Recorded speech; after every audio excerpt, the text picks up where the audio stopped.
नमस्कार, मेरा नाम doctor Jyoti Chawla from school of translation studies and training IGNOU. आज हम एक नए विषय के साथ आपके बीच में उपस्थित हैं। आज का विषय है इश्यूज़ ऑफ अनट्रांसलेटेबिलिटी इन ट्रांसलेशन, यानी अनुवाद में अनअनुवाद्यता की समस्या। सबसे पहले हम ये जानने की कोशिश करेंगे कि अनअनुवाद्यता किसे कहते हैं। जो हमारा ये विषय है, मैं इससे पहले भी कई बार चर्चा कर चुकी हूँ और हम कोशिश कर रहे हैं इस फेसबुक लाइव के माध्यम से कि उन महत्वपूर्ण विषयों को ही हम उठाएं जो हमारे सभी कार्यक्रमों में किसी न किसी रूप से जुड़े हुए हैं। तो हमारे स्कूल के जो मुख्य कार्यक्रम है PG diploma in translation, masters in translation studies, PG certificate in Bangla Hindi translation और PG certificate in Malayalam Hindi translation, ये सभी कार्यक्रम ओडीएल मोड में हमारे स्कूल से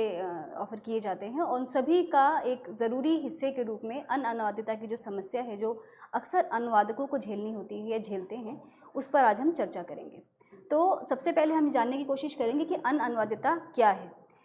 जब भी कोई अनुवादक या अनुवादिका किसी पाठ का अनुवाद करने के लिए उस पाठ का चयन करते हैं और उस पाठ के अनुवाद के दौरान उन्हें अनुवाद संबंधी जो समस्याएं आती हैं या जब वो पाठ का अनुवाद कर रहे होते हैं, तब जो अनुवाद करते समय उनके रास्ते में जो अड़चनें आती हैं, जो जहाँ वे अपने आप को कई बार अनकंफर्टेबल महसूस करते हैं या अनुवाद नहीं कर पाते हैं, इस तरह की समस्याओं को हम अनअनुवाद्यता की समस्या यानी प्रॉब्लम ऑफ अनट्रांसलेटेबिलिटी कहते हैं।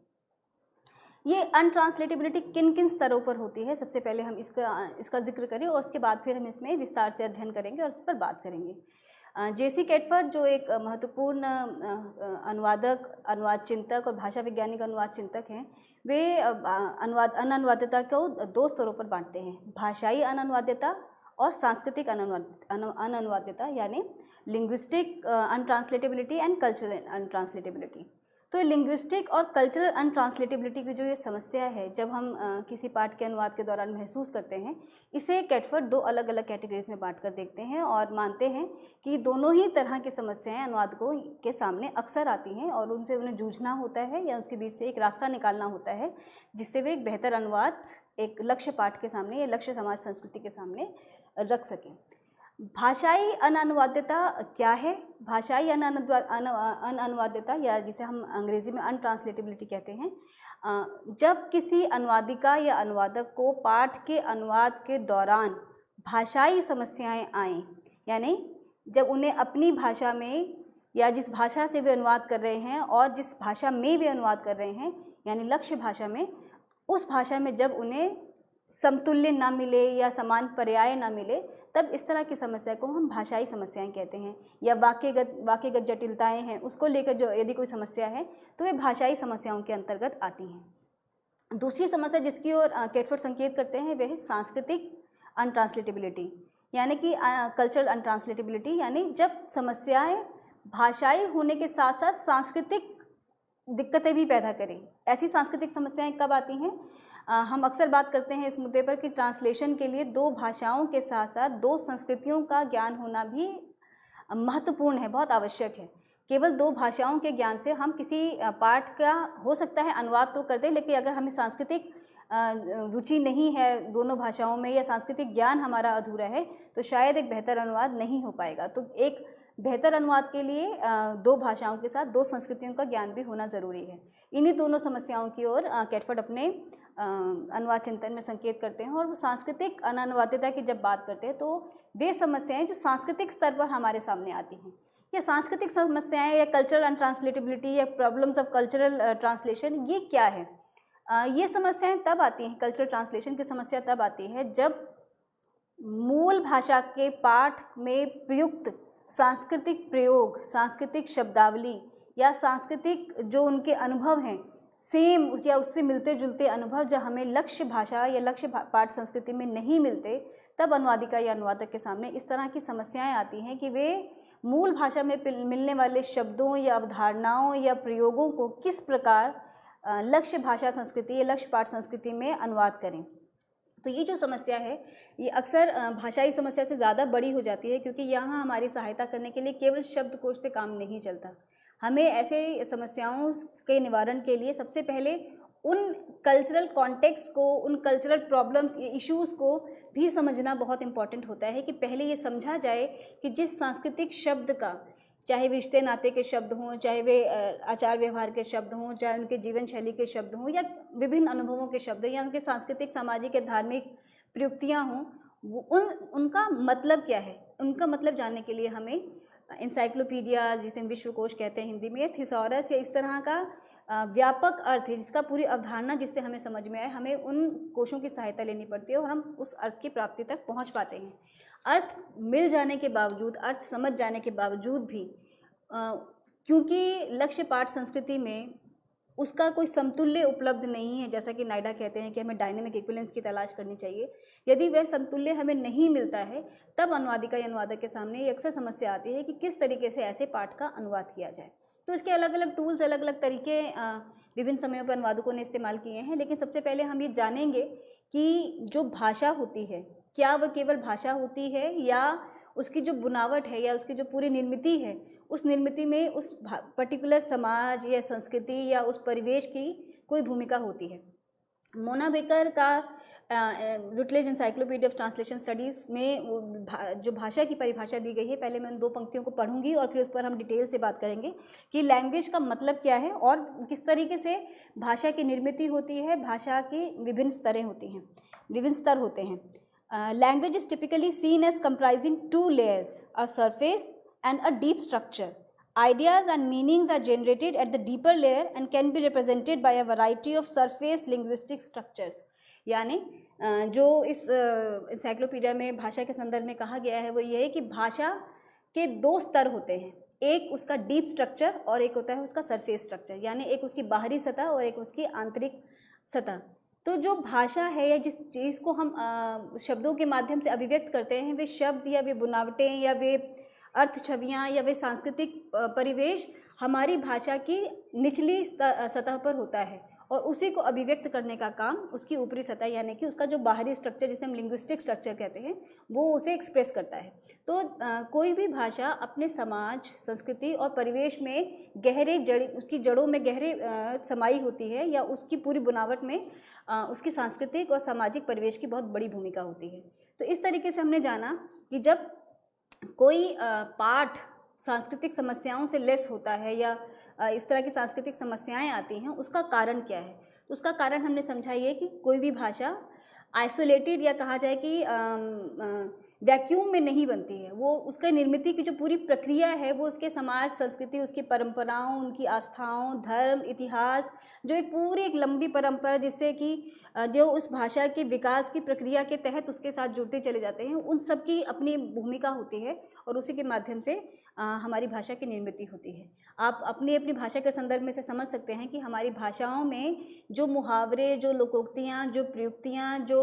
पदबंध हम इस्तेमाल करते हैं वो किस तरह हमारी अपनी ही संस्कृति, हमारे अपने ही समाज से निर्मित होते हैं। किस तरह के मुहावरे या किस तरह की लोकोक्तियों का प्रयोग जो हमारी अपनी संस्कृति, हमारे अपने परिवेश के परिचायक होते हैं, वो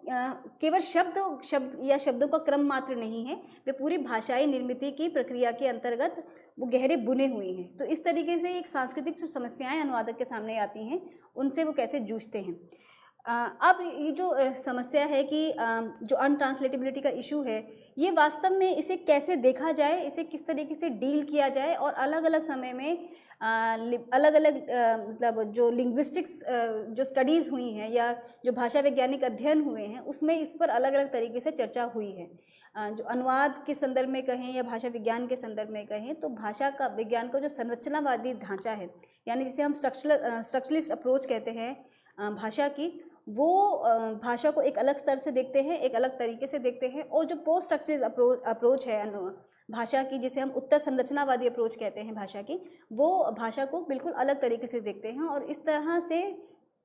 एक भाषा को लेकर 2 अलग अलग विचार किस तरीके से भाषा की जटिलताओं का अनुभव करवाते हैं और कई बार शायद बेहतर अनुवाद के लिए या बेहतर अभिव्यक्ति के लिए रास्ते भी सुझाते हैं। तो हम इन दोनों ही अप्रोच पर आज बात करेंगे और कोशिश करेंगे कि हमारे छात्रों को न केवल अनुवादिता की समस्या पर समझ आए और किस तरीके से उन्हें उनका सोल्यूशन या उनका रास्ता निकालना है, उनका उपचार करना है, या और इसके साथ हमें ये भी समझना ज़रूरी है कि भाषा की जो संरचनावादी और उत्तर संरचनावादी जो अप्रोच है वो किस तरीके से भाषा को देखने का नज़रिया बदल देती है और किस तरीके से भाषा समाज में व्यवहार करने लगती है। तो भाषा वैज्ञानिक दृष्टि से या संरचनावादी दृष्टि से हम कहें तो जो बहुत बड़े जो भाषा वैज्ञानिक चिंतक हैं, भाषाविद हैं, सस्यूर, उन्होंने भाषा को दो शब्दों या दो कैटेगरीज में बांट कर देखा है, सिग्निफायर एंड सिग्निफाइड, यानी संकेतक और संकेतित। संकेतक और संकेतित से क्या अर्थ है? संकेतित वह अर्थ जो हमारे जहन में है या कोई परिकल्पना या कोई अवधारणा जो हमारे जहन में है, और उसी अवधारणा या उसी परिकल्पना को व्यक्त करने के लिए जो भाषाई शब्द है, जो भाषाई जो बुनावट है, उसे हम संकेतक कहते हैं, जिसकी ओर विमोना बेकर ने अपनी लैंग्वेज की डेफिनेशन में जिसकी ओर संकेत करते हैं एनसाइक्लोपीडिया में, कि भाषा की दो सतहें या दो स्तर होते हैं, deep structure and surface structure. तो जो सरफेस स्ट्रक्चर है वो भाषा को एक्सप्रेस करने का काम करता है, और डीप स्ट्रक्चर जो है वो भाषा की निर्मिति का काम करता है। तो संकेतक और संकेतित के संदर्भ में भी हम इसे देख सकते हैं कि संकेतक का अर्थ या सिग्निफायर का अर्थ है वह प्रतीक जिसके माध्यम से हमें कोई चीज़, किसी चीज़ का नाम पता चलता है। जैसे अगर मैं उदाहरण दूं तो अगर हम कमरा कहते हैं तो कमरा कहते ही हमारे दिमाग में एक चार दीवारी और छत वाला एक ऐसा कॉन्सेप्ट या एक ऐसा विजुअल क्रिएट होता है जिसके माध्यम से हम समझ जाते हैं एक संकेतक के माध्यम से कि संकेतित क्या था। या अगर हम मेज कहते हैं या हम कुर्सी कहते हैं या हम कोई भी ऐसी वस्तु, टेबल कहते हैं या कंप्यूटर कहते हैं, तो वो कहते ही, वो संकेतक का प्रयोग करते ही हम संकेतित तक पहुंच जाते हैं, यानी उसके सिग्निफाइड मीनिंग तक हम पहुंच जाते हैं कि इस पर्टिकुलर शब्द के माध्यम से क्या कहा जा रहा है। तो ये जो संकेतक और संकेतित की जो बाइनरी है, जिसकी ओर भाषा वैज्ञानिक संरचनावादी भाषा विज्ञान संकेत करता है, वो अपने आप में एकदम इस तरीके से स्पष्ट है कि हर संकेतित के लिए, यानी हर सिग्निफाइड के लिए या हर अवधारणा के लिए एक शब्द है जिसे आप उसे एक्सप्रेस कर सकते हैं। या फिर इसको उल्टा करके देखा जाए कि हर संकेतक के लिए एक संकेतित, यानी हर सिग्निफायर के लिए एक सिग्निफाइड है। जैसे ही हमने कोई शब्द बोला तो उसकी जो एक इमेज है हमारी आंखों के सामने या हमारे दृष्टि के सामने, उसकी एक इमेज खड़ी हो जाती है और हम उस संकेतक के माध्यम से पहचानने लगते हैं कि वह वस्तु क्या है। अरस्तु ने अपने इमिटेशन के सिद्धांत में या अनुकरण का जो उनका सिद्धांत था, उसमें भी उन्होंने इसी तरीके से बात समझाने की कोशिश की थी साहित्य के संदर्भ में, कि जब कोई अवधारणा हमारे जहन में आती है, सबसे पहले कोई रचना या कोई निर्मिति हमारे जहन में उपस्थित होती है, और फिर जब उसको हम एक्चुअली उतार देते हैं, चाहे वो कागज़ पर उतारते हैं या किसी कला के अन्य माध्यम से जब उसको हम आकार दे देते हैं, तब वह रचना अपने आप में पूर्ण होती है। और कई बार ऐसा भी होता है कि जो इमेज या जो छवि हमारे दिमाग में या हमारे मन मस्तिष्क में जो क्रिएट हुई थी, कई बार उससे अधूरी या कई बार उससे ज़्यादा छवि हमारी पेपर पर या कहा जाए कि कला के माध्यम से या संगीत के माध्यम से उभर कर आती है। तो वो संकेतक और संकेतित में भी कहीं एक गैप की बात करते हैं कि कई बार जो सोचा जाता है ठीक वैसा ही उभर कर नहीं आता, जबकि भाषा वैज्ञानिक चिंतकों का मानना है कि संकेतक और संकेतित, यानी एक संकेतक का एक संकेतित या एक संकेतित का एक संकेतक, यानी जब कोई शब्द हमारे सामने स्पष्ट होता है तो वो स्पष्ट होते ही उसकी छवि भी निर्मित हो जाती है, और उसकी छवि निर्मित हो जाते ही हमें उसका ऑपोजिट यानी कि उसका विलोम क्या है ये भी हमें पता चल जाता है। जैसे अगर हमने कहा कि पुरुष, तो हमें उसका ऑपोजिट मालूम है कि उसका ऑपोजिट स्त्री। हमने कहा अच्छा तो उसका ऑपोजिट हमें मालूम है बुरा। हमने कहा छोटा तो उसका ऑपोजिट हुआ बड़ा। तो इस तरीके से जो भाषा वैज्ञानिक जो ढांचा है जिसे हम संरचनावादी भाषा विज्ञान कहते हैं, वह भाषा की नियत परिभाषा में बिलीव करता है और ये स्थापित करता है कि किस तरीके से एक संकेतक के लिए एक संकेतित होता है, और उसी के साथ एक शब्द के साथ एक अवधारणा के साथ ही उसकी जो विलोम अवधारणा है वो भी हमारे मस्तिष्क में स्पष्ट हो जाती है। तो इससे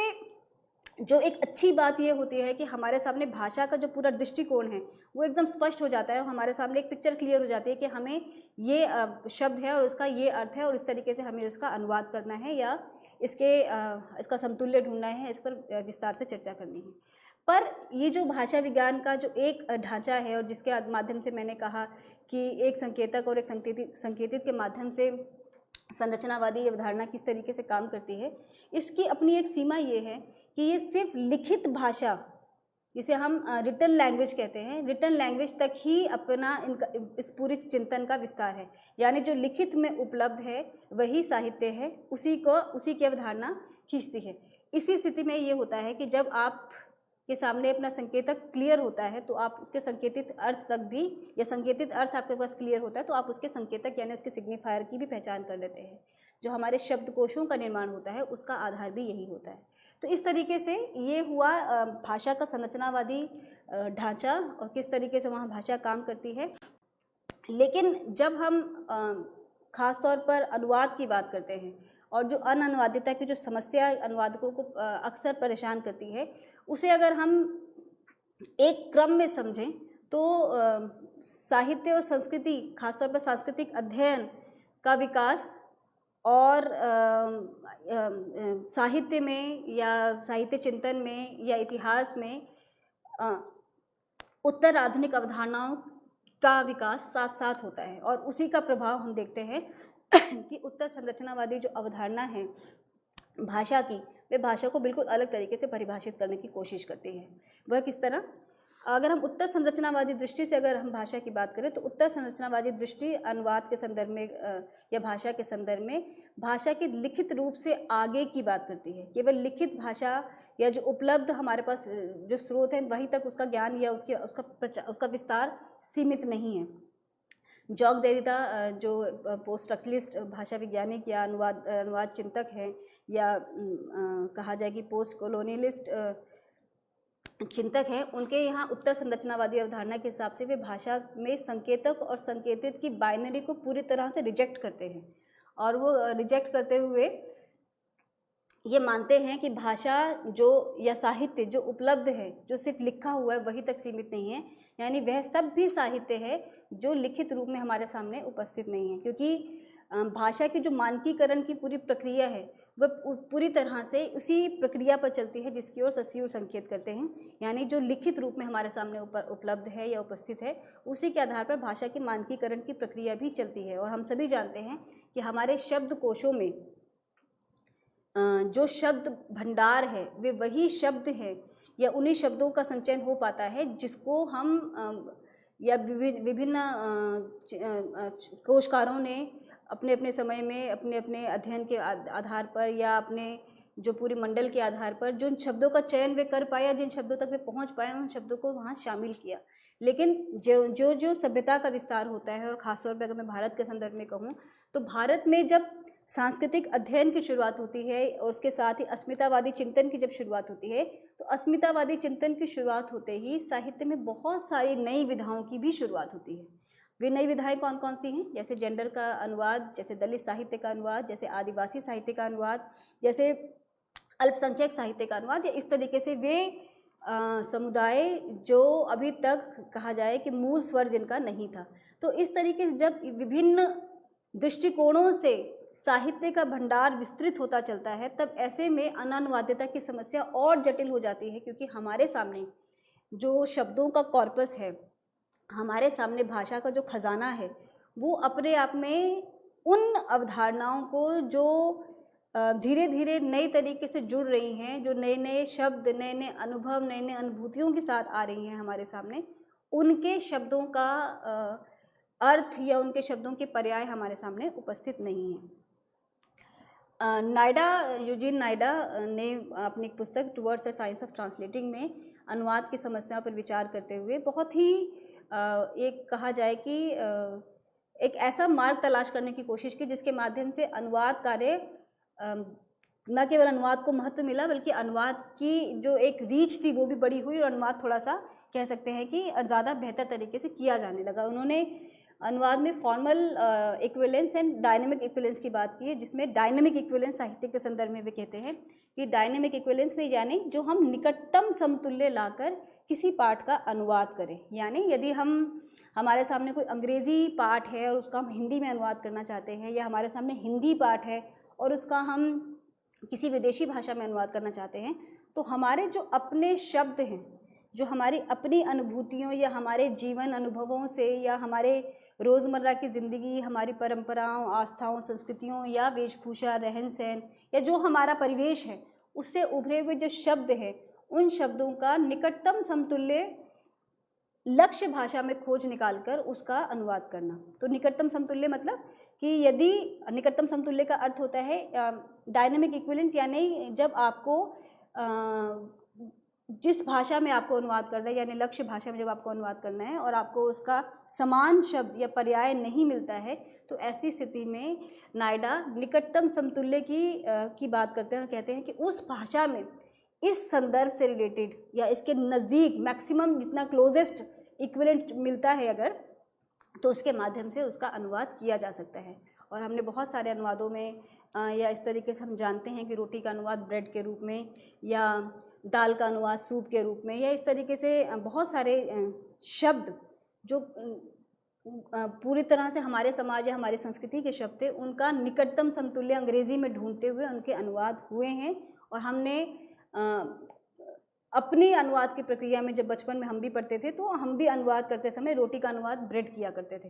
तो इस तरीके से जो निकटतम समतुल्य की जो अवधारणा का जिक्र नायडा करते हैं और वो अनुवादिता की समस्या को अपने तरीके से डील करने की कोशिश करते हैं। ये कहा जा सकता है कि इससे अनट्रांसलेटेबिलिटी की समस्या कुछ स्तर पर कम ज़रूर होती है, क्योंकि हम जब समान पर्याय न मिलने पर उसमें जो निकटतम या क्लोजेस्ट जो इक्विवेलेंट होता है उसकी तलाश करते हैं और उसे हम तलाश कर अनुवाद के क्रम को रोकते नहीं हैं। पर देरिदा, जो मैंने जिनका भी जिक्र किया कि उत्तर संरचनावादी चिंतक, अपनी दृष्टि से उसे बिल्कुल अलग तरीके से देखते हैं और उनका मानना है कि जब हम किसी पाठ का अनुवाद कर रहे होते हैं तो पाठ के अनुवाद के दौरान उसका जो संकेतित और संकेतक की जो बाइनरी है उसके वो विरोधी हैं। उनका मानना है कि जब हम किसी एक संकेतक के माध्यम से एक ही संकेतित तक पहुंचते हैं, तब हम उसी तरह ऑटोमेटिकली ये कहा जाए या एक स्वभावतः हम उन सभी अवधारणाओं को खारिज करते चलते हैं जो उसके अलावा हमारे समाज में उपस्थित हैं। जैसे अगर हम कहें तो वॉर हमने कहा या हमने स्ट्रगल कहा तो हमारे सामने सिर्फ युद्ध है या लड़ाई है या इस तरह का संघर्ष है, इसी तरह के शब्द हमारे जहन में आते हैं। लेकिन जब हम स्ट्रगल की बात करें तो हमारे दिमाग में जो आदिवासी समुदाय द्वारा जो शब्द का प्रयोग किया जाता है, जैसे उलगुलान है, तो वो शब्द हमारे जहन में नहीं आता क्योंकि हमारे शब्दकोशों में ऐसे शब्द नहीं हैं। या इसी तरीके से अगर हम पीड़ा की बात करते हैं, हम दर्द की बात करते हैं, तो हमारे दर्द की जो परिभाषा हमें शब्दकोशों के माध्यम से समझाई गई है, हम वहीं तक पहुंच पाते हैं। उसके अलावा जो विभिन्न अस्मितावादी साहित्यों के माध्यम से जो वहाँ उन शब्दों की जो व्याप्ति है, जिस संदर्भ में उन शब्दों का प्रयोग वहाँ होता है, हम उस स्तर तक नहीं पहुँच पाते हैं। तो देरिदा का मानना है कि जब हम किसी एक सिग्निफायर की बात करके उसके एक सिग्निफाइड मीनिंग तक जब हम पहुँचते हैं या एक नियत अर्थ तक पहुँचते हैं, तो वह नियत अर्थ या एक सिग्निफाइड कार्यालयी साहित्य या ऑफिशियलीज या जिसे हम ज्ञानात्मक साहित्य कहते हैं, ऐसे साहित्य के अनुवाद के लिए तो संभव है। लेकिन जब हम सृजनात्मक साहित्य की बात करते हैं तो एक संकेतित कहना अपने आप में एक तरह की हिंसात्मक प्रक्रिया है, जिसके तहत वे सारे शब्द, वे सारी अनुभूतियाँ, वे सारी प्रयुक्तियाँ जो खास तौर पर हम जिसे अस्मितावादी साहित्य, जिसे हम एक तरह से मार्जिनलाइज लिटरेचर कहते हैं, मार्जिनलाइज समुदाय की आवाज़ कहते हैं, हाशिए के समाज की आवाज़ कहते हैं, वो उसमें रिफ्लेक्ट नहीं हो पाती और उनके लिए हमें इक्विवेलेंट नहीं मिल पाते और ऐसे में अनुवादिता की समस्या और जटिल हो जाती है। और यदि हम यहाँ नायडा की थ्योरी डायनामिक इक्विवेलेंट्स को अप्लाई करते हैं तो अनुवाद तो संभव है कि हम कर दें और हम ऐसी प्रयुक्तियों का अनुवाद अपने शब्दकोशों में लिखे गए मीनिंग्स के आधार पर या उपलब्ध अर्थों के आधार पर करके उसे होमोजेनाइज यानी उसका एक रूपी या समरूपीकरण तो कर देते हैं, लेकिन हम उस पाठ के साथ न्याय नहीं कर पाते। तो जो अनुवादिता की समस्या है, जैसा मैंने कहा, करते समय उनका निकटतम समतुल्य निकाल कर उसका पूरा अनुवाद कर सकते हैं और दूसरे अनुवादक या अनुवादिका उसी पाठ का अनुवाद करते समय बहुत सारी जटिलताओं का अनुभव करते हैं। तो ये जटिलताएँ केवल ये कह सकते हैं कि हमारे ज्ञान की कमी के आधार पर ही नहीं है, हमारी वैचारिकता के स्तर पर भी है कि हम वैचारिक दृष्टि से एक किसी पाठ का अनुवाद करते समय कैसे उसको डील करते हैं। जैसे मैं आपको कुछ उदाहरण दूं अगर, तो जो हमारा आदिवासी साहित्य या हमारा जो दलित साहित्य है या जो स्त्रीवादी साहित्य है, वह सारा का सारा साहित्य अपने खास क्षेत्रों से, जिसे हम अभी मेन स्ट्रीम नहीं कह सकते हैं, जो खास क्षेत्रों या खास जगहों से या खास अनुभवों से निकला हुआ साहित्य है और उन साहित्यों के जो अनुभव है, जो उनकी दुनिया है, वो बिल्कुल अलग तरीके से और उसी का अनुवाद भी बिल्कुल अलग तरीके से किया जाता है। जैसे आपको मैं कुछ उदाहरण दूं तो तमिल रचनाकार बामा का जो उपन्यास है संगति, कृष्णा सोबती की जो रचनाएं हैं, जिंदगी नामा हो या मित्रों मरजानी हो, या उनके जो जो उनकी बिल्कुल भाषा, उनकी संस्कृति में जो गहन बुनावट वाला जो साहित्य है उसका अनुवाद, या राकेश कुमार सिंह का पठार पर कोहरा हो, निर्मला पुतुल का नगाड़े की तरह बजते हैं शब्द हो, या रेणु का मैला आंचल हो, श्री प्रकाश शुक्ल का राग दरबारी हो, ये इस तरह के उपन्यास, इस तरह के साहित्य, या काशी का अस्सी हो, काशीनाथ सिंह का उपन्यास, या मैत्रेय पुष्पा का चाक हो, या इस तरह की ऐसी बहुत सारी रचनाएं, भगवान दास मोरवाल के उपन्यास हों, या कविताएं हों जो इस खास समस्याओं के साथ लिखी जा रही है, या कश्मीरी साहित्य हो, इस तरह का बहुत सारी चीज़ें जो कह सकते हैं कि मूल स्वर की तरह जो साहित्य में जिनको स्थान नहीं मिला, जब इस तरह की प्रयुक्तियाँ हमारे भाषा के स्तर पर आती हैं तब उसका अनुवाद किस तरीके से किया जाता है। जब लक्ष्मी होमस्ट्रॉम ने जब बामा का अनुवाद किया तो उन्होंने उसके अनुवाद के लिए बिल्कुल अलग स्ट्रैटेजीज को अपनाया, और उन्होंने अनुवाद करते समय अनुवादक के स्तर पर छूट ली और मूल शब्दों को, जो उनकी मूल शब्दों की जो प्रयुक्तियाँ थी, उसे एज इट इज़ अनुवाद में ले जाने की कोशिश की और उन्हें एक्सप्लेन किया, उसको उस तरीके से उन्होंने प्रस्तुत किया और उसे रखा। महाश्वेता देवी का अनुवाद जब गायत्री स्पिवाक ने किया तो गायत्री स्पिवाक ने अनुवाद करते समय कई जगह बहुत लिटरल होने की कोशिश की, क्योंकि लिटरल होकर ही शायद वे बेहतर रूप से मूल संस्कृति के शब्दों को समझा पा रही थी। और उन्होंने अपने विभिन्न अनुवाद से संबंधित जो उनके विभिन्न निबंध हैं उसमें वह अनुवाद के लिए अनुवादक या अनुवादिका के लिए, वो खासतौर पर जिस संदर्भ में वो अपने आप को प्रस्तुत करती है अनुवादिका के रूप में, वे उन एक तरह से एक जिद की तरह है कि जो भी हमारा ऐसा साहित्य जो जिसे हम थर्ड वर्ल्ड लिटरेचर कह सकते हैं, जिसे हम ऐसा साहित्य कह सकते हैं जो भारतीय स्तर पर या वैश्विक स्तर पर जो हमारा हाशिया है, उस हाशिए के साहित्य को जब हम अनुवाद कर रहे होते हैं तो अनुवाद करते समय जो होमोजेनाइज कर देने की जो प्रक्रिया है, जिसे हम डोमेस्टिकेशन कहते हैं, अगर हम इनकी भाषा में वेनुती के संदर्भ में कहें तो जिस डोमेस्टिकेशन की वो बात करते हैं कि जब किसी पाठ का अनुवाद किया जाए तो इसे इतना डोमेस्टिकेट कर लिया जाए, इसका इतना देशीकरण कर लिया जाए अपनी भाषा में कि उसका मूल का आस्वाद ही खत्म हो जाए और उसके शब्द ही ना बचे। तो अब ये अननुवादिता की समस्या क्या है, इसको आप अलग अलग स्तर पर समझने की कोशिश कीजिए कि शाब्दिक स्तर पर, भाषाई स्तर पर, सांस्कृतिक स्तर पर और वैचारिक स्तर पर, विचारधारात्मक स्तर पर भी ऐसी बहुत सारी समस्याएं किसी अनुवादिका या अनुवादक के सामने आती हैं जब वे किसी पाठ का अनुवाद कर रहे होते हैं। तो इसी दृष्टि में जिसकी चर्चा दरिदा करते हैं अपने यहाँ, और दरिदा ने जिस पोस्ट स्ट्रक्चरलिस्ट अप्रोच की बात की, ये सारी जो पोस्ट स्ट्रक्चरलिस्ट अप्रोच है अनुवाद की, पोस्ट स्ट्रक्चरलिस्ट या पोस्ट कॉलोनियलिस्ट जो अप्रोच है अनुवाद की, वो पाठ को देखने की दृष्टि को ही बदल देती है। और जो अनुवाद को हम अभी तक कहा जाए कि जो उसका कॉलोनियल पीरियड ऑफ ट्रांसलेशन है, या जो उसका अनुवाद के सिद्धांतिकी का जो एक नियत समय है कल्चरल टर्न आने से पहले, वहाँ तक अनुवादक की भूमिका समाज में दोयम नागरिकता या दूसरे स्तर की नागरिकता तक ही सीमित है। वहाँ पर अनुवाद को क्योंकि मूल की नकल या मूल के संदर्भ में ही उसे देखा जाना है, और यह कहा जाए कि अगर हम संरचनावादी अप्रोच की दृष्टि से बात करें तो एक संकेतक का एक संकेतित के संदर्भ में, तो हम अनुवादक को या अनुवादिका को वहाँ पे एक दोयम दर्जे की भूमिका में देखते हैं, और कहीं भी उनका सम्मान या उनका स्थान जिसकी ओर दरिदा संकेत करते हैं कि बराबर ट्रांसलेटर के बराबर मतलब मूल रचनाकार के बराबर की बात वो वहाँ पर नहीं करते हैं। तो ये जो कल्चरल टर्न जिसकी शुरुआत ट्रांसलेशन में होती है, उसने वहाँ से अनुवाद की दृष्टि को पूरी तरह बदल दिया, और वहाँ से हमारी जो अननुवाद्यता की समस्या है, मैं बार बार इसे इसलिए जोड़ना चाह रही हूँ कि हमारा जो मूल विषय है अननुवाद्यता, वो किस तरीके से इस अप्रोच के साथ उसकी जो समस्याएँ हैं वो भी किस तरीके से बदल जाती हैं। सूजन बेसनेट और लेफेवेरे, जिनका बहुत बड़ा योगदान माना जाता है कल्चरल टर्न में अनुवाद के, लिखते हैं कि now the question have been changed, the object of study has been defined, what is studied is text embedded within its network of both source and target cultural science. Peirce ने जिस प्रतीक व्यवस्था की बात की अपनी अनुवाद व्यवस्था में, कि किस तरीके से एक प्रतीक के स्थान पर दूसरे प्रतीक को रख देना अनुवाद है, उसी संदर्भ में जब हम सस्यूर को पढ़ते हैं तो सस्यूर भी एक संकेतक के स्थान पर दूसरा संकेतक रख देने को अनुवाद प्रक्रिया के स्तर पर उसकी बात करते हैं। और जो हमारा अनुवाद को जो भाषा वैज्ञानिक जो संरचना है अनुवाद की, वो उसमें उसे इसी स्तर पर देखती है, और इसलिए मूल के अधिक करीब या मूल के प्रति ज़्यादा ईमानदार है। लेकिन जब कल्चर टर्न की ट्रांसलेशन में शुरुआत होती है तो वहाँ से ओरिजिनल और मतलब ओरिजिनल अगर इसे हम कोट एंड कोट कहें तो मूल और लक्ष्य दोनों पाठों की सांस्कृतिक प्रतीकों की व्यवस्था का बराबर तरीके से अध्ययन ही अनुवाद है। वो सांस्कृतिक दृष्टि से उसका परिप्रेक्ष्य पूरा बदल जाता है। तो इस तरीके से हम अनानुवादिता को देखते हैं और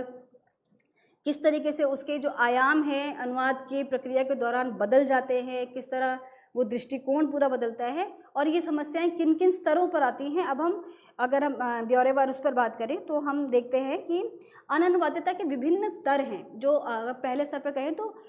विषय वस्तु के स्तर पर यानी कंटेंट के लेवल पर जब जो अनट्रांसलेटेबिलिटी की प्रॉब्लम आती है वो कैसी है और किस तरीके से हमारे ट्रांसलेटर उसे डील करते हैं अलग अलग तरीके से। तो जो विषय वस्तु की जब अगर हम बात करते हैं तो हमारे पास विषय वस्तु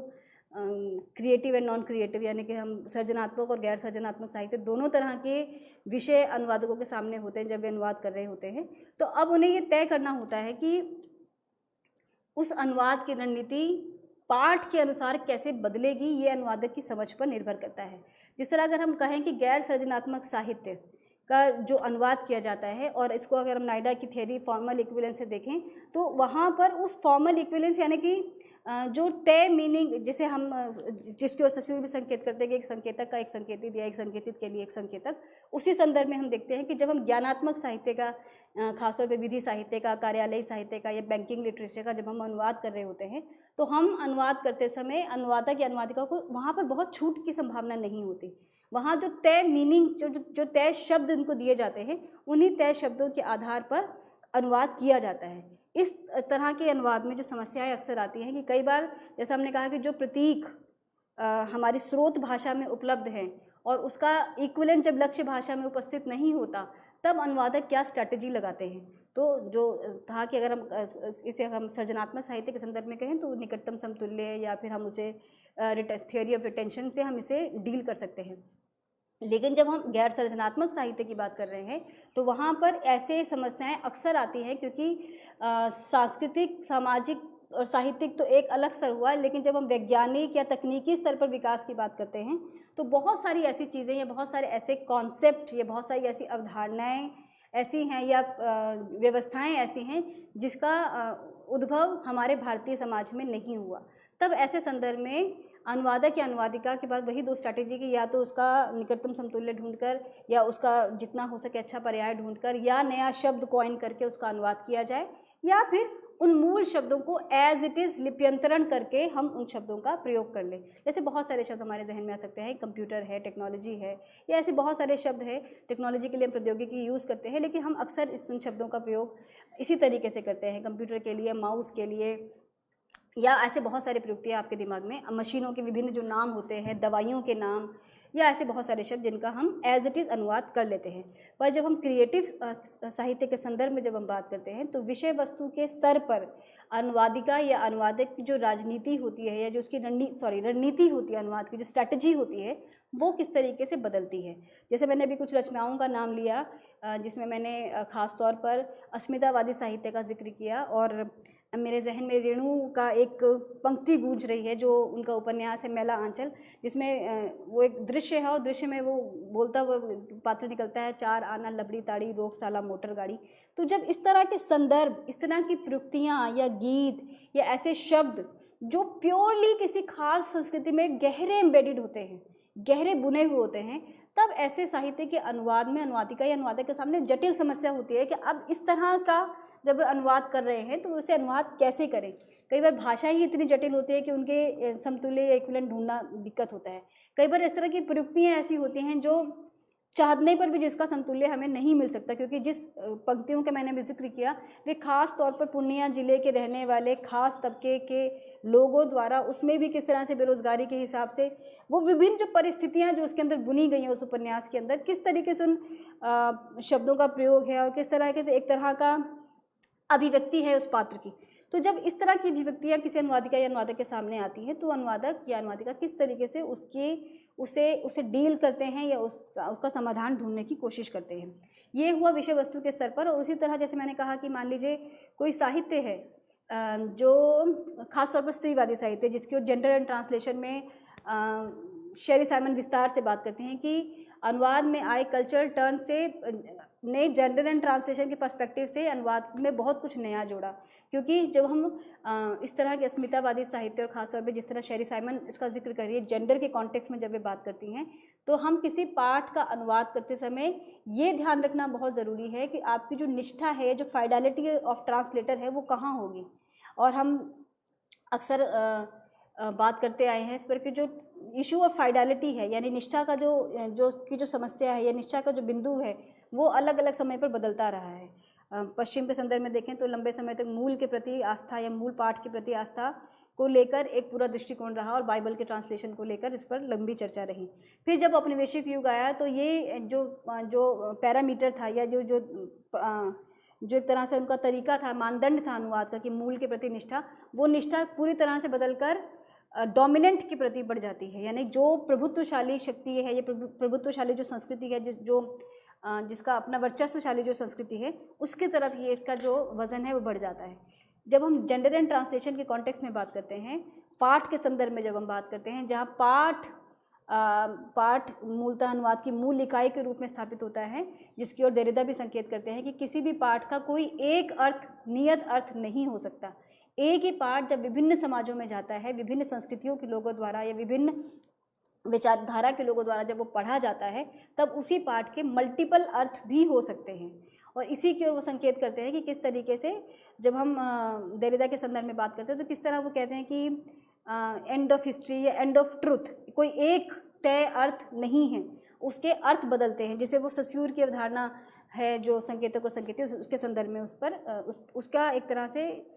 उसका रिवर्स या उससे उल्टा जो एक अपनी चिंतन को स्थापित करते हैं। तो जेंडर एंड ट्रांसलेशन के कॉन्टेक्स्ट में भी जब हम पाठ के संदर्भ में बात करते हैं तो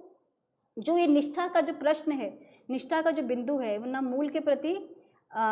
शेरी साइमन और विभिन्न जो अनुवाद चिंतक हैं जेंडर से संबंधित, चाहे वो बारबरा हार्वुड हों या बारबरा गोदार्ड हों, जो अलग अलग ट्रांसलेटर्स या अलग अलग ट्रांसलेशन के जो थिंकर्स हैं, जो कैनेडियन परंपरा ऑफ जो कैनेडियन ट्रेडिशन ऑफ ट्रांसलेशन है, उसमें वे मूल के प्रति और लक्ष्य के प्रति, दोनों में से किसी के प्रति भी निष्ठा की बात न करके पाठ के प्रति निष्ठा की बात करते हैं। और जब हम पाठ के प्रति निष्ठा की बात करते हैं तो ये बहुत ज़रूरी है कि हमारे आँख के सामने से या हमारे सोचने की जो हमारा दायरा है उससे सब कुछ बाहर निकल के केवल पाठ के प्रति ईमानदारी हो। और जब हम पाठ के प्रति ईमानदार होते हैं तो हम उन शब्दों के प्रति, उन प्रयुक्तियों के प्रति, उन अनुभवों के प्रति या उन मुहावरों या लोकोक्तियों के प्रति भी उतने ही ईमानदार होते हैं, क्योंकि उन्हें समझे बिना आप किसी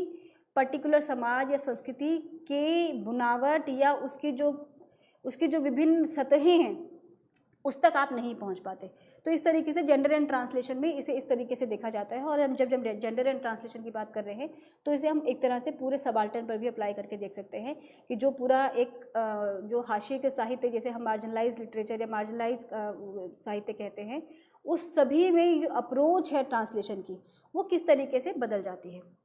दूसरा है सामाजिक सांस्कृतिक स्तर पर। तो मैंने कहा सामाजिक और सांस्कृतिक या विषय वस्तु दोनों ही संदर्भों में जब हम देखते हैं तो सामाजिक और सांस्कृतिक और विषय वस्तु में बहुत अंतर नहीं है। अगर हम खासतौर पर साहित्य के संदर्भ में बात कर रहे हैं तो सामाजिक और सांस्कृतिक जो बुनावट है, और जैसा कि कॉलोनियल पीरियड में जिसे हम भारत का औपनिवेशिक दौर कहते हैं, जिसमें प्रचुर मात्रा में भारतीय साहित्य का विदेशी भाषाओं में अनुवाद हुआ, खासतौर पर अंग्रेज़ी में, और उस अनुवाद में पूरी एक तरह से जिस पर एक पूरा post colonial approach of translation तैयार होती है, जिसमें ये माना गया कि अनुवाद करते समय अनुवादकों ने उसमें इतना मैनिपुलेशन है, इतनी छेड़छाड़ की कि वह पाठ वैसा बना जैसा कि डोमिनेंट कल्चर ने चाहा, यानी कि वर्चस्वशाली संस्कृति ने जैसा चाहा वैसा उसका अनुवाद किया, और जिस पर वर्चस्व था या जिस डोमिनेटेड सोसाइटी या डोमिनेटेड कल्चर का जो पार्ट था उसे उन्होंने उस तरीके से प्रस्तुत किया जैसे वे चाहते थे। तो ये एक तरह से हम अनुवाद की राजनीति के संदर्भ में से समझ सकते हैं कि किस तरीके से उसे रखा गया। सामाजिक सांस्कृतिक स्तर पर जब हम इस तरह की छूट लेते हैं अनुवाद करते समय, और जिसका उद्देश्य एक तरह से मैनिपुलेशन या ख़ासतौर पर पाठ को नए अपने तरीके से अपनी सुविधा के अनुसार से परिवर्तित करना होता है, वहाँ पर अनुवादक या अनुवादिका से बहुत ईमानदारी की उम्मीद की जाती है और कोशिश करनी ये अपेक्षा की जाती है कि अनुवादिका या अनुवादक उस दौरान जो समस्याएं आ रही हैं ट्रांसलेशन की, वो एक जो अनुवाद एक प्योर ट्रांसलेटर के सामने जो अनुवाद की जो समस्याएं हैं, चाहे वे भाषाई स्तर पर हों चाहे सामाजिक सांस्कृतिक स्तर पर हों, उन्हें डील करते वक्त, उनसे हाथ आजमाते वक्त या अनुवाद करते समय वे उन समस्याओं को देखें, यानी जिसकी ओर संकेत करती हैं शेरी साइमन कि पाठ केंद्रित अनुवाद होना चाहिए, ना कि मूल पाठ या लक्ष्य पाठ। यानी जो पाठ हमारे सामने है, जो एक पाठ के रूप में जो इकाई हमारे सामने है, जहाँ से वो अनुवाद के माध्यम से वो विस्तृत समाज तक पहुँचती है और एक नए पाठ या एक नए कंट्रीब्यूशन के रूप में दुनिया के सामने आती है, उसके प्रति ईमानदारी होनी चाहिए। यदि आपकी पाठ के प्रति ईमानदारी है, आप शिल्प के प्रति या उस खास पाठ के प्रति आप ईमानदार अनुवादक या अनुवादिका के रूप में काम करते हैं, तब आप इस तरह की ना छेड़छाड़ करते हैं और ना उसके लिए कोई अलग रास्ता तलाशते हैं। तब आपके सामने जो अलग अलग जो स्ट्रैटेजीज़ है अनुवाद की, वो क्या क्या है। तो जैसा हमने ऊपर भी जिक्र किया कि इस तरह की समस्याओं में जो निकटतम समतुल्य की जो अवधारणा जिसकी ओर नायडा जिक्र करते हैं, अगर हमें लगता है कि इस तरह का अनुवाद या इस तरह की जो अनुभूतियाँ या अभिव्यक्तियाँ या ऐसे शब्द या प्रयुक्तियाँ कुछ ऐसी हैं जिसकी लक्ष्य भाषा संस्कृति में जिनका कोई अवधारणा ही नहीं है, कोई वैसा कोई समतुल्य उपलब्ध नहीं है, या समतुल्य उपलब्ध होने के बावजूद वो उस तरीके से कम्युनिकेट नहीं हो पा रहा है या अपनी पूरी बात को नहीं कह पा रहा। पूरी बात पे मेरा एम्फेसिस है, क्योंकि जब हम पूरी बात कहते हैं तो उसका अर्थ ये हुआ कि हर पाठ अपने साथ केवल एक कथा लेकर नहीं चलता, अपनी एक परिवेश को साथ लेकर चलता है। और जब हम किसी पाठ का अनुवाद कर रहे होते हैं तो हम उसके परिवेश का भी अनुवाद कर रहे होते हैं। तेजस्विनी निरंजना कहते हैं, जब हम किसी पाठ का जब ट्रांसलेशन कर रहे होते हैं तो उस ट्रांसलेशन के माध्यम से हम एक नए समाज में इन्वेड कर रहे होते हैं, उसमें घुसपैठ कर रहे होते हैं। तो ये जो घुसपैठ किसी नए समाज में है, या जिसमें हम एक कहा जाए कि जो प्रवेश एक नए समाज में, वो एक सकारात्मक दृष्टि के साथ होना चाहिए और कोशिश होनी चाहिए कि जिस पाठ का आप अनुवाद करें उसे वैसा ही ले जाएं। और अगर उसमें कुछ इस तरह की प्रयुक्तियाँ हैं जो आपकी लक्ष्य संस्कृति में उपलब्ध नहीं है, तो वहाँ पे आप थियोरी ऑफ रिटेंशन यानी कि उस शब्द को एज इट इज़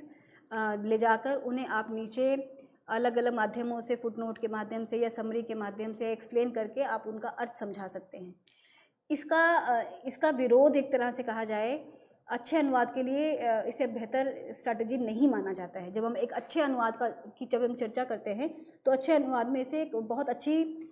उस तरीके से अगर हम कहें कॉलोनियल अप्रोच के हिसाब से, तो इसे एक अच्छी अप्रोच या स्ट्रैटेजी नहीं माना जाता है। उसका कारण ये है कि जब हम किसी पाठ का अनुवाद कर रहे होते हैं, और हम सभी ने अपनी ज़िंदगी में बहुत सारा साहित्य ऐसा पढ़ा होगा जो हमने अपनी मूल भाषा में ना पढ़कर अनुवाद के माध्यम से पढ़ा। और मैं अपना अनुभव अगर आपको बताऊं तो एक लंबे समय तक मेरे पास ऐसी बहुत सारी किताबें थी या बहुत सारा ऐसा लिटरेचर था जिसे मैंने पढ़ा, लेकिन कभी मैं जान नहीं पाई कि मैं उसे ट्रांसलेटेड उसका वर्जन पढ़ रही हूँ। जब अब एक लंबे समय बाद जब उनके ओरिजिनल टाइटल्स या एक आप ट्रांसलेशन स्ट्रैटेजीज़ के पॉइंट से या ट्रांसलेशन की जब दृष्टि से आप उस पर बात करते हैं, तब आप एहसास होता है कि जो साहित्य आपने जो आपने अपनी भाषा में पढ़ा था वो मूलतः आपकी भाषा का था ही नहीं, वो किसी और भाषा से अनुवाद होकर आया था। तो ऐसा क्यों हुआ? क्योंकि उस ट्रांसलेशन के दौरान वो इतना फ्लुएंट या इतना फ्लॉलेस अनुवाद था कि वो पता ही नहीं चला कि वो किस संस्कृति और किस समाज से आया। अनुवाद की दृष्टि से आप कह सकते हैं कि बहुत ही अच्छा साहित्य, क्योंकि आपको कहीं भी पता ही नहीं चला और आप उसको ओरिजिनल की तरह पढ़ते रहे, लेकिन आप उस संस्कृति या उस पर्टिकुलर कल्चर, या हम खास तौर पर अगर कहें तो जो डोमिनेटेड कल्चर था, जिसका साहित्य आप तक पहुंचा और आपके लिबास में आकर वो पता ही नहीं चला वो किस समाज या किस संस्कृति से आया है, तो आपने सिर्फ उसका मूल ले लिया, और जो उसका जो एक तरह से उसकी जो शेल था, उसकी जो बाहरी सतह थी, वो आप तक नहीं पहुंच पाई, या जो उसकी जो सांस्कृतिक बनावटें थी या उसके जो कल्चर न्यूआंसेस थे या उनकी जो प्रयुक्तियाँ थी, वो आप तक नहीं पहुंच पाई। तो वेनुटी जो ट्रांसलेशन को एंग्लो अमेरिकन दृष्टि से जो ट्रांसलेशन पर बात करते हैं और मानते हैं कि अमेरिका में जो लंबे समय से जो अनुवाद की जो काम चलता रहा, जिसकी एक लंबी परंपरा है, उसमें हमेशा से साहित्य का अनुवाद करते समय उसकी डोमेस्टिकेशन की जो उनकी स्ट्रैटेजी थी वो सबसे ज़्यादा, और इसे अप्लाई करने का काम अलग अलग एजेंसीज़ ने किया। वो किस तरीके से, जो हमारी जो ट्रांसलेशन एजेंसीज़ होती हैं, रिव्यूअर्स होते हैं, राइटर्स होते हैं, या जो क्रिटिक होते हैं, उन्होंने उसे उसी तरीके से अप्रिशिएट किया कि ये फ्लॉलेस ट्रांसलेशन है, इसका अनुवाद बहुत खूबसूरत हुआ। इस पूरी प्रक्रिया में ये भूल गए कि जिस संस्कृति या समाज से वो साहित्य आया था वो उसमें कहीं गुम हो गई। तो वेनिटी ट्रांसलेटर की विजिबिलिटी की बात करते हैं और कहते हैं कि translator should be visible in the translation. और उसकी सबसे बड़ी प्रॉब्लम क्या होगी कि जब भी ट्रांसलेटर किसी पाठ में विजिबल होगा या होगी, तब आप किसी पाठ को पढ़ते समय आप उसे फ्लॉलेस नहीं पढ़ पाएंगे, क्योंकि बीच बीच में आपको रोकेंगे कि ये पर्टिकुलर जो शब्द है ये उस समाज और संस्कृति से आया है, उस समाज या संस्कृति में इसका ये अर्थ है, और उसके माध्यम से आप एक बार खिड़की आपकी बाहर की तरफ खुलेगी और आप देखेंगे कि नहीं, उस पर्टिकुलर समाज या संस्कृति में वो किस तरीके से इस तरह की प्रयुक्तियाँ होती हैं, या वहाँ का जो रहन सहन या परंपराएँ या इतिहास क्या है। तो ये जो अनुवाद या अनुवादक या अनुवादिका पाठ के अनुवाद के दौरान जो बीच बीच में दूसरी संस्कृति, दूसरे समाजों या दूसरे इतिहासों की तरफ एक छोटी खिड़की खोलते हैं और हमें हाथ बढ़ाकर दूसरी संस्कृति को जान लेने के लिए प्रेरित करते हैं, ये अनुवाद की कह सकते हैं कि कई बार फ्लॉ के साथ या कई बार रुकावटों के साथ अनुवाद है, लेकिन हमें एक बेहतर मनुष्य और ज्ञान जब हम प्राप्त करते हैं तो उसका जो दायरा है उसे ज़्यादा बड़ा बनाते हैं, उसे एक बेहतर बड़ा आयाम देते हैं। तो इस तरीके से हम जब इनविजिबिलिटी की बात करते हैं ट्रांसलेटर की, जैसे ही ट्रांसलेटर इनविजिबल हुए उसके ट्रांसलेटर के अधिकार, उसके साथ में संस्कृति भी गायब हो जाती है। इसलिए लॉरेंस वेनेटी अपनी पुस्तक द ट्रांसलेटर्स इनविजिबिलिटी में ट्रांसलेटर की विजिबिलिटी की बात करते हैं। और अगर से हम एक क्रम में देखें, चाहे वेनेटी हों, गायत्री स्पिवाक हों, देरिदा हों, तेजस्विनी निरंजना हो, लक्ष्मी होमस्ट्रॉम हो, ये जो विभिन्न अनुवाद चिंतकों ने जो अनुवाद के दौरान या अपनी स्ट्रैटेजीज़ के दौरान या अपने थियरीज़ के दौरान, ट्रांसलेशन की स्टडी के दौरान जो थियरीज़ डेवलप की, वो सारी की सारी थियरीज़ अनअनुवाद्यता की जो हमारी समस्या है, अनट्रांसलेटेबिलिटी की जो प्रॉब्लम है, उसको देखने का नज़रिया ही बदल देती हैं। और कई बार हमारे पास जिसे नियरेस्ट इक्विवेलेंट की बात जिसका जिक्र करते हैं नायडा, वो होने के बावजूद भी हम अपनी आइडियोलॉजी के हिसाब से जब उसका ट्रांसलेशन करने लगते हैं तो हम कोशिश करते हैं कि हम रिटेन करें उन शब्दों को रिटेन करके हम पर्टिकुलर संस्कृति और ख़ासतौर पर इस संदर्भ में डोमिनेटेड संस्कृति को बचाने की और उसकी छवि को बचाने की कोशिश करते हैं। तो इस तरीके से हमने आज इश्यूज़ ऑफ अनट्रांसलेटेबिलिटी की बात की, और ये जो अनट्रांसलेटेबिलिटी के जो इश्यूज़ हैं ये अलग अलग स्तर पर अलग अलग हो सकते हैं, लेकिन आपको अनुवादिका या अनुवादक होने के नाते केवल इनविजिबल ट्रांसलेटर होकर नहीं, बल्कि विजिबल ट्रांसलेटर और थिंकफुल ट्रांसलेटर होकर आपको ये सोचना पड़ेगा कि जब आप किसी पाठ का अनुवाद करते हैं तो अनुवाद करते समय आपके सामने जो अनट्रांसलेटेबिलिटी की जो प्रॉब्लम्स आती हैं उसमें आपने क्या स्ट्रैटेजी अपनाई ट्रांसलेशन करने की, और जब आपने अगर उनको किसी जिद के तहत सारा का सारा या सभी शब्दों का या सभी प्रयुक्तियों का या कुछ ऐसे जो कल्चरल न्यूएंसेस का मैंने जिक्र किया, आप उसका अनुवाद कर देते हैं, तो उस अनुवाद में क्या छूटा और क्या बच गया, इस सब पर आपको अनुवादक होने के नाते, अनुवाद अध्ययन के विद्यार्थी होने के नाते, एक थिंकर होने के नाते आपको इस पर विचार करने की ज़रूरत है। मुझे लगता है मैंने अपनी तरफ से अनट्रांसलेटेबिलिटी के लगभग सभी बिंदुओं को छूने की कोशिश की है। मैं उम्मीद करती हूँ कि हमारे स्टूडेंट्स को और हमारे लिसनर्स को इस सेशन इम्पोर्टेंट लगा होगा। आप सभी का आभार, शुक्रिया, नमस्कार।